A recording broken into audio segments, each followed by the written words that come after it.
आज की वीडियो की ख़ास बात यह है कि हम अक्सर ईद के मौके पर खुशी खुशी में गोश्त खा लेते हैं और फिर सीने में जलन, बदहज़मी और इस जैसा के जो मसले मसाइल हैं वो पेश आते हैं। लेकिन ये वीडियो बहुत ख़ास है, इस हवाले से होने वाली। ये गोश्त आपके सामने देख रहे हैं, मैं आपको आज तरीका बताता हूँ एक न्यूट्रिशनिस्ट के हवाले से कि ये किस तरह इस्तेमाल किया जाए, कितना इस्तेमाल किया जाए गोश्त के आपके लिए बेहतर रहेगा। इन अदर वर्ड्स, क्वेश्चन जो मैं डिस्कस कर रहा हूँ वो ये है कि ये जो गोश्त है जिसे हम कहते हैं बीफ, ये गर्म होता है, बड़ा गोश्त, इसका क्या मतलब है, इसका इस्तेमाल किस तरह किया जाए। तो चले जी स्टार्ट करते हैं।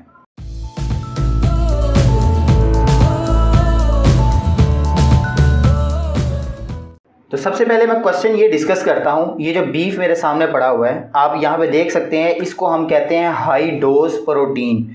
एक न्यूट्रिशनिस्ट जो होता है, एज अ न्यूट्रिशनिस्ट इसको किस लिहाज से डील करते हैं। देखें जी, इसमें एक कंप्लीट प्रोटीन है। एक कंप्लीट प्रोटीन देखें जी, जैसे एक दीवार ईंटों से मिलकर बनती है, तो इसी तरह मुख्तलिफ ईंटें मिलेंगी, एक दीवार बनेगी। इसी तरह इसके भी एक छोटी छोटी ईंटें होती हैं, मसलन अमाइनो एसिड्स होते हैं जिनसे मिलकर ये प्रोटीन बनती।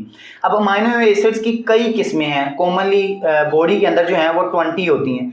अब मुझे बताइए, बीफ के अंदर कंप्लीट 20 की 20 मौजूद हैं, इसका मतलब कि ये कंप्लीट प्रोटीन है। That is why it is consider as high biological protein, और इसी वजह से हम इसे गर्म भी कहते हैं। क्या रीज़न है? असल में जब हम कोई प्रोटीन खाते हैं या कोई भी गोश्त वगैरह, ये आपके सामने मटन पड़ा हुआ है और ये देखें ये चाँप का गोश्त है और ये बिरयानी के लिए बड़ी ज़बरदस्त चीज़ है और ये कीमे के लिए है।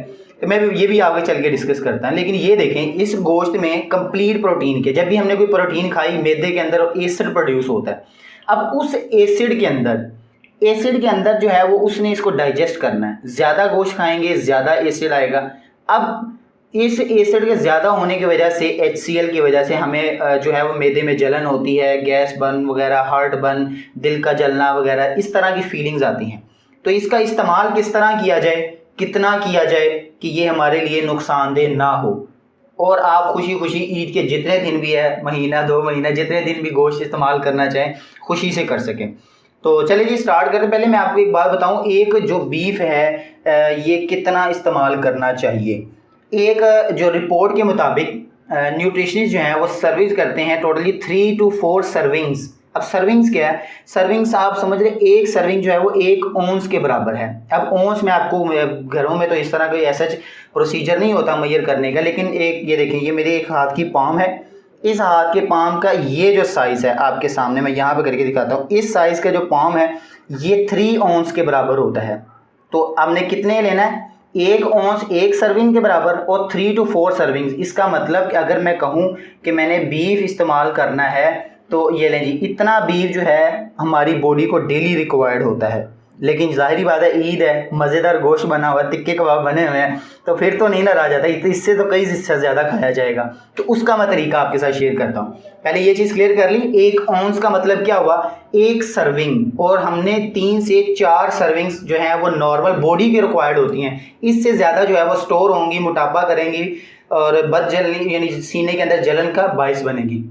1 औंस का मैंने आपको बता दिया किस तरह इस्तेमाल करना है, लेकिन इससे ज़्यादा अगर ईद के दिनों में ज़ाहिर बात खाया जाता है तो उसमें आपने इन चीज़ों का इस्तेमाल लाजमी करना है। ग्रीनरी जो है वो इंसान की लाइफ, आपकी ज़िंदगी में इतना अफेक्ट करेगी कि आपको अपनी लाइफ में, आपका हेल्थी लाइफ स्पैन इंक्रीज़ होगा, लाइफ भी इंक्रीज़ होगी। आपने एक्टर और एक्ट्रेसेस को नहीं देखा, इतनी एज हो जाती फिर भी खुद को हेल्थी मेंटेन रखते हैं। इसलिए अब महातीर मोहम्मद जो मलेशिया के साबिक वज़ीर आज़म रहे हैं, उनका भी क्या था, वो भी अपनी डाइट प्लान से भी पूछा गया कि आपकी सेहत का राज क्या था, वो भी कहते थे खाना जितना मर्जी मज़ेदार हो, मैं लिमिटेड रहता हूँ। That is why we are again emphasising on why this diet plan proper in life is important. So देखें, ये ग्रीनरी है, इसके साथ आपने इस मैजिक का बड़ा इस्तेमाल करना है। दोस्तों ये समझ लें कि ये जादू है, अल्लाह ताला की एक नेमत है लेमन।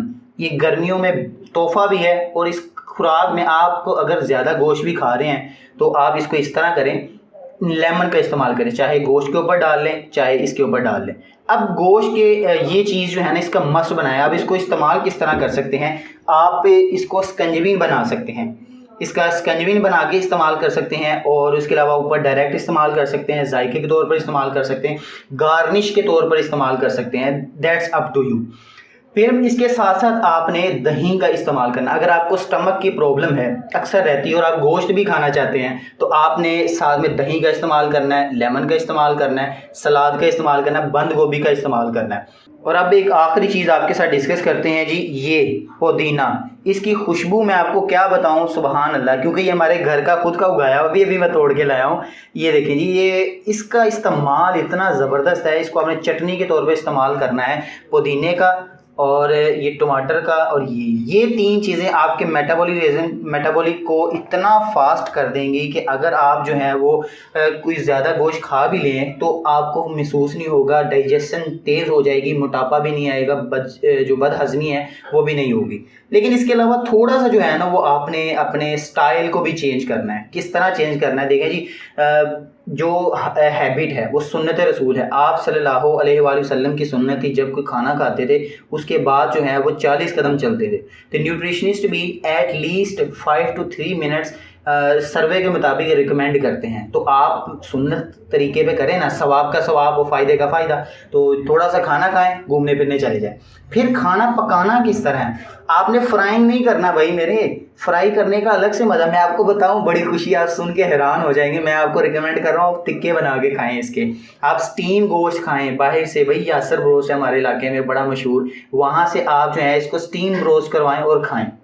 तो इसका क्या है ये सारा फ़ायदा, इसका फ़ायदा ये है कि स्टीम रोस्ट करेंगे, इसमें कम ऑयल जो है वो लगेगा। इसके अलावा आप टिक्का बनाएं जी, और इसके अलावा बॉयलिंग वगैरह करके जो घी डाल के इस्तेमाल करना है वो नुकसानदेह हो जाता है। और फिर स्टीम का बात की, फिर ग्रिल करें। हाँ, ईद है भाई, ग्रिल करें तिक्के जी के, सबको पार्टी शार्टी दें। मुझे भी कमेंट करके बताएं आपने पार्टी किस तरह की मज़ा आया कि नहीं आया। फिर अब एक आखिर में एक और मैं बात आपके साथ डिस्कस करना, जो बंदे हाइपरटेंशन, ब्लड प्रेशर, दिल के मरीज़ हैं, वो 2 औंस से ज़्यादा नहीं खाना। औंस मैंने बताया ना कि 1 औंस मतलब 1 पाउंड, एक सर्विंग मतलब 1 औंस, और ये एक हथेली जो पाम है ये 3 औंस होती है। यानी इतना अंदाज़न आपने गोश्त खा सकते हैं दिल के मरीज़। और ये ले जी, इतना आप खुद ही हिसाब लगा लें, 1 हथेली। यह कितना आसान हो गया ना आपके लिए। तो ये था, ये चीज़ ना रहे, ये अल्लाह ताला की नेमत है, ये इस्तेमाल करें और फिर मुझे कमेंट करके बताएं कि सर ये इसका फ़ायदा हुआ कि नहीं हुआ, तो फिर मैं आपको बताऊंगा। और इसके अलावा अगर आपको कोई डाइट प्लान चाहिए, कोई क्यूरी है, कोई क्वेश्चन है, वेट लूज़ करना है, हाइपरटेंशन का, ब्लड प्रेशर का कोई लाए, तो पाकिस्तान के जो लाहौर के सर गंगाराम हॉस्पिटल के डॉक्टर्स हैं उनसे इलाज करवाना चाहते हैं तो मुझे कमेंट करके बताएं। इंशाल्लाह आपसे हम राब्ते में रहेंगे। खुश रहें, मुस्कुराते रहें, अपनी दुआओं में हमें भी याद रखिए। अल्लाह ताला आपके चेहरों को हमेशा मुस्कुराता रखे। अल्लाह हाफिज़।